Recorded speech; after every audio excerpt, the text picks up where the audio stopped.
Welcome to English owl. दोस्तों, आप सबका बहुत बहुत स्वागत है आपके अपने YouTube channel the English owl पर। आज के इस करंट अफेयर के सेशन में हम 27 अक्टूबर का करंट अफेयर्स करने वाले हैं। और 27 अक्टूबर का करंट अफेयर्स आप यकीन मानिए कि बहुत इंपॉर्टेंट रहने वाला है आपके लिए। और इसमें हम तीन चार ऐसे इवेंट हैं जो कि बहुत बहुत ज्यादा इंपॉर्टेंट है, उसको डिटेल में हम आज डिस्कस करेंगे। सबसे पहले देखते हैं 27 अक्टूबर की पहली खबर क्या है कि इंडिया जो है वो वर्ल्ड का लार्जेस्ट टेक्सटाइल इवेंट होस्ट करने वाला है, जिसका नाम होगा भारत टेक्स 2024। और अपने पिछले वीडियो में मैंने आपको बताया था कि किस तरह से इंडिया का नाम भारत प्रपोज किया गया है एनसीईआरटी के लिए, टेक्स्ट बुक के लिए। देखते हैं क्या है ये। अब जो ये अपकमिंग भारत टेक्सटाइल एक्सपो है 2024, ये शेड्यूल किया गया है 26 फरवरी से 29 फरवरी के बीच में, अगले साल यानी 2024 में।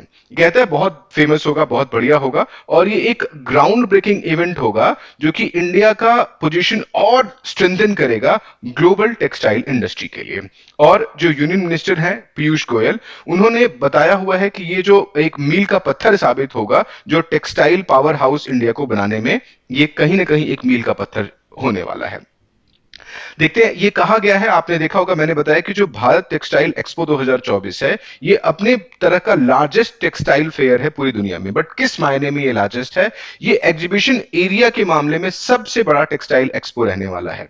अब ये भी देखते हैं कि ये जो इसका इनॉग्रेशन है वो भारत मंडपम और यशोभूमि कॉम्प्लेक्सेस में होगा। भारत मंडपम को देख करके आपको याद होगा कि भारत मंडपम वही कॉम्प्लेक्स है जहां पर G20 के सारे अधिवेशन लिए गए थे, इसलिए ये बहुत फेमस हुआ था। भारत मंडपम और यशोभूमि जो में अलग अलग ये टेक्सटाइल इंफ्रास्ट्रक्चर को दिखाया जाएगा, जो हमारे इंडिया में होल्ड किया जाएगा 26 फरवरी से 29 फरवरी के बीच में। इसमें इसका पर्पस क्या होगा? ये इंडिया का जो रिच हेरिटेज है टुवर्ड्स क्राफ्ट्समैनशिप, हैंडलूम और हैंडमेड प्रोडक्ट्स के बारे में इंडिया की जो ये पोटेंशियल है, इनको इस जो भारत टेक्स 2024 का एक्सपो है उसमें शोकेस किया जाएगा। बहुत इंपॉर्टेंट अपडेट है, ध्यान कर लें आप। और अगर आप ये पीडीएफ लेना चाहते हैं तो हमारा जो टेलीग्राम ग्रुप है द इंग्लिश आउल के नाम से, उसको आप ज्वाइन कर लें, सारे के सारे पीडीएफ वहां पर अवेलेबल हो जाएंगे। आगे बढ़ते हैं, आप देख सकते हो Bharat Tex 2024 world's biggest textile event in India. इसमें 40 अलग अलग देशों से एग्जीबिटर्स और बायर्स पार्टिसिपेट करेंगे। इससे क्या हो जाएगा? ये क्वालिटी और सस्टेनेबिलिटी शोकेस करेगा इंडिया के टेक्सटाइल वैल्यू चेन के लिए। और इसमें जो टेक्सटाइल प्रोडक्ट हैं उसको शोकेस किया जाएगा। किससे इसको फायदा क्या होगा? इससे इन्वेस्टमेंट और एक्सपोर्ट्स को फायदा मिलेगा इंडिया में। आगे बढ़ते हैं, ये इंपॉर्टेंट अपडेट है। प्रधानमंत्री मोदी ने 37th एडिशन स्टार्ट किया हुआ है नेशनल गेम्स, जो पणजी गोवा में होने वाले नेशनल गेम्स हैं, उसके 37th एडिशन का इनॉग्रेशन किया था प्रधानमंत्री मोदी जी ने। आप देख लेते हैं, आप देख सकते हो कि मोदी जी ने इसका इनॉग्रेशन किया था पणजी, जो गोवा की राजधानी है, वहां पर। इस इवेंट में उम्मीद किया जा रहा है कि जो स्पोर्ट्स एंथुजियास्ट हैं, सपोर्टर्स हैं, वो इसका बेसब्री से इंतजार कर रहे थे। और इसी अवसर पर जो गोवा के चीफ मिनिस्टर हैं प्रमोद सावंत, उन्होंने प्रधानमंत्री मोदी जी को कुंभी शॉल देकर सम्मानित किया था, जो कि एक ट्रेडिशनल बेंचमार्क है गोवा के कल्चरल सिंबल का। इसके अलावा मैं बता दूं कि ये जो 37th एडिशन नेशनल गेम्स का है, ये पहली बार हो रहा है गोवा में। तो इससे क्वेश्चन बन सकता है कि कौन सा एडिशन है, क्या गोवा में इसके पहले हुआ था या नहीं हुआ था, कितनी बार हो रहा है। और ये जो इवेंट है ये 26 अक्टूबर से स्टार्ट होकर के 9 नवंबर तक चलने वाला है। इसके अलावा मैं बता दूं, अभी रिसेंटली कुछ सर्टेन स्पोर्ट्स हैं जो कि ओलंपिक में शामिल किए गए हैं, उसके बारे में भी आप चाहें तो कमेंट सेक्शन में बता सकते हैं। और इंडिया का जो एम्बिशियस है वो चाहता है कि यूथ ओलंपिक्स जो 2030 है उसको होस्ट करने के मामले में, या इंडिया ने अपनी फॉर्मल बिडिंग दे दी हुई है ओलंपिक्स 2036 को इंडिया में होस्ट करने के लिए। ये इंडिया ने ऑलरेडी इसकी फॉर्मल बिडिंग अनाउंस कर दी हुई है। तो ये इंपॉर्टेंट खबर रहने वाली है जो हम 37th एडिशन नेशनल गेम्स की बात करने वाले हैं। आगे देखते हैं, आप देख सकते हो कि ये जो इनॉग्रेशन जब हुआ था तो उसके बीच में मोदी जी ने जो ये आप देख सकते हो जब इनॉग्रेट किया था। देखते हैं, एक साइक्लोन हामून है जो कि वीकेंड हो गया है, उसका जो बांग्लादेश और मिजोरम की बॉर्डर पर आकर के धीरे धीरे ये जो साइक्लोन है ये वीकेंड हो गया हुआ है। तो क्या कहता है ये cyclone Hamoon? A severe weather phenomena जो साउथ ईस्टर्न कोस्ट है बांग्लादेश का, वो 25 अक्टूबर को उसने हिट किया था, बट बहुत ज्यादा नुकसान नहीं किया था। बट हाँ, ऑब्वियसली जब भी कोई आप ये लगा लें साइक्लोन हिट करेगा तो नुकसान तो होता ही होता है। इससे बहुत से हजारों लोगों को अपनी जगह छोड़नी पड़ी थी।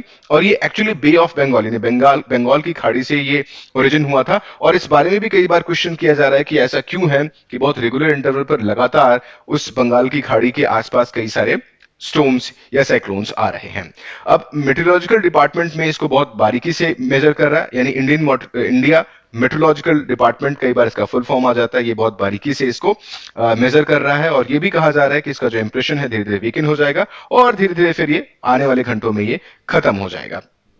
साइक्लोन जो हेमून है, इसका नाम कहां से ड्राइव किया गया है? इसका ईरान से नाम ड्राइव किया गया है। हेमून एक पर्शियन टर्म है जो एक टेम्पोररी डेजर्ट लेक के तौर पर जाना जाता है और या मार्शलैंड्स की तरह से जाना जाता है, जो कि जो हेमंड बेसिन है वहां से ओरिजिन किया जाता है। तो यहां क्वेश्चन ये हो सकता है कि हेमून कहां से लिया गया है? ये एक ईरान से लिया गया वर्ड है और एक पर्शियन वर्ड है जिसका मतलब होता है टेम्पोररी डेजर्ट लेक्स और मार्शलैंड्स। इसका जो लिटरल मीनिंग जो होता है, these area serve as seasonal water reservoirs, यानी ये वाटर रिजर्वॉयर्स की तरह से भी काम करते हैं। कौन से? ये हिमलैंड बेसिन जो होते हैं ये एक सीजनल वाटर रिजर्वॉयर्स की तरह से काम करते हैं।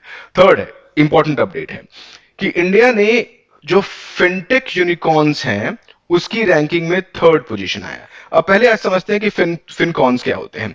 जिस भी कंपनी की टोटल वैल्यूएशन 10,000 सीआर से ऊपर चली जाती है उनको हम फिनकॉर्न्स कहते हैं। अब सॉरी यूनिकॉर्न्स कहते हैं, फिनटेक कंपनी होगी उनको हम यूनिकॉर्न कहते हैं जब उनकी कंपनी की टोटल वैल्यूएशन 10,000 सीआर से ऊपर चली जाए। अब क्या था? ग्लोबल रिसर्च फर्म स्टैटिस्टा ने एक सर्वे किया, या इसका जो भी इवेंट हुआ इसमें इंडिया ने वर्ल्ड वाइड थर्ड पोजीशन लिया हुआ है। In number of financial technology fintech unicorns के टर्म पर इंडिया ने थर्ड पोजीशन लिया हुआ है। पहली पोजीशन पर यूनाइटेड स्टेट्स, दूसरी पोजीशन पर यूनाइटेड किंगडम है जो इस फील्ड को डोमिनेट कर रहे हैं। किस मामले में? इस मामले में टर्म्स ऑफ क्वांटिटी और ओवरऑल वैल्यू, यानी कितने यूनिकॉर्न्स काम कर रहे हैं इस मामले में और उस यूनिकॉर्न्स की टोटल वैल्यू कितनी है। इन दोनों मामलों में यूके और यूएस ऑलरेडी इंडिया से काफी अहेड है।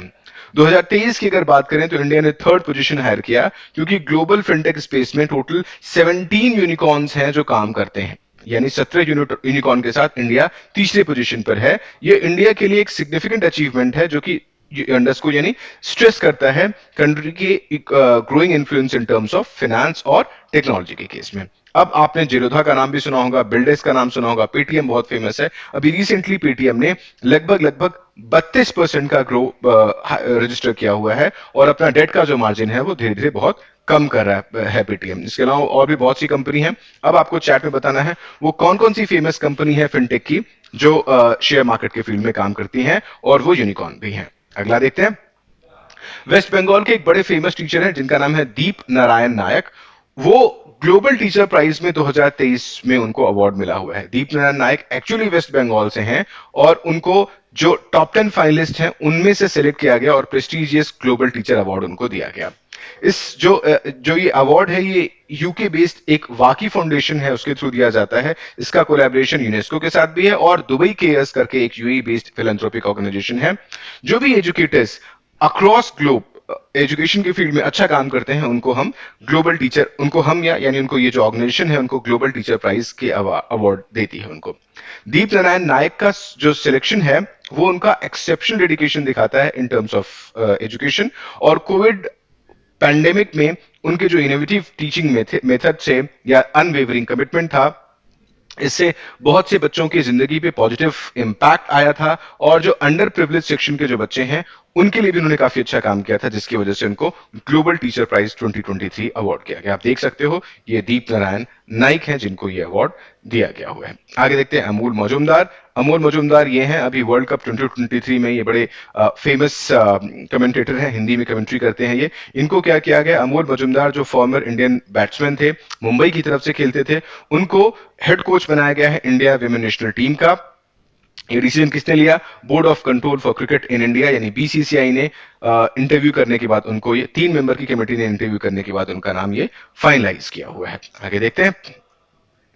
अगला है कि हॉर्नबिल फेस्टिवल लॉन्च किया जा रहा है नागालैंड में। हॉर्नबिल आपको पता होगा एक बर्ड है, बहुत ही प्यारा बहुत खूबसूरत बर्ड है ये, और ये नागालैंड में 1 दिसंबर से स्टार्ट होकर के 10 दिसंबर तक चलेगा ये, और 10 दिन तक इसमें कल्चरल इमर्शन और स्पेक्टिकल होगा। इसमें देश विदेश से लोग बाग आते हैं और नागालैंड के कल्चर को रियलाइज करते हैं, घूमने के लिए आते हैं। बहुत बढ़िया कल्चरल हेरिटेज है नागालैंड के लिए। इसमें बहुत से अलग अलग लोग भी देश विदेश से आते हैं।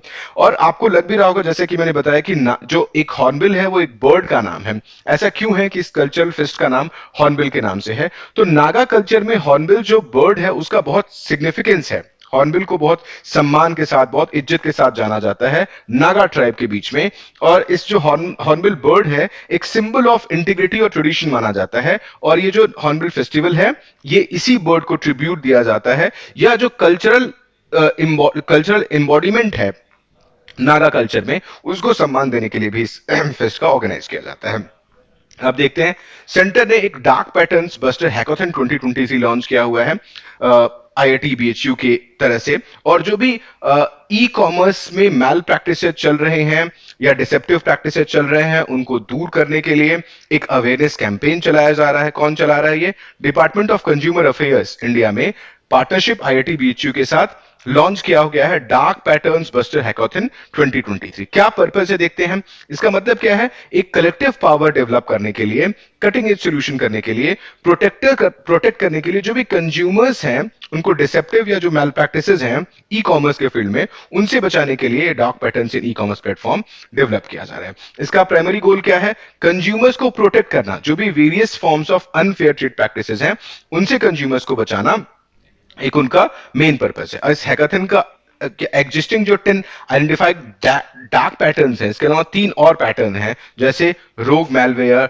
ट्रिक वर्डिंग और सास बिलिंग। सास बिलिंग का मतलब software as a service billing के केस में जो मैल प्रैक्टिसेस चल रहे हैं, जो ग्राहकों को बेवकूफ बनाया जा रहा है, उसको रोकथाम के लिए आईआईटी बीएचयू के साथ डिपार्टमेंट ऑफ कंज्यूमर अफेयर्स ने ये इनिशिएटिव स्टार्ट किया हुआ है। आप देख सकते हो आईआईटी बीएचयू इसका पार्टनर है।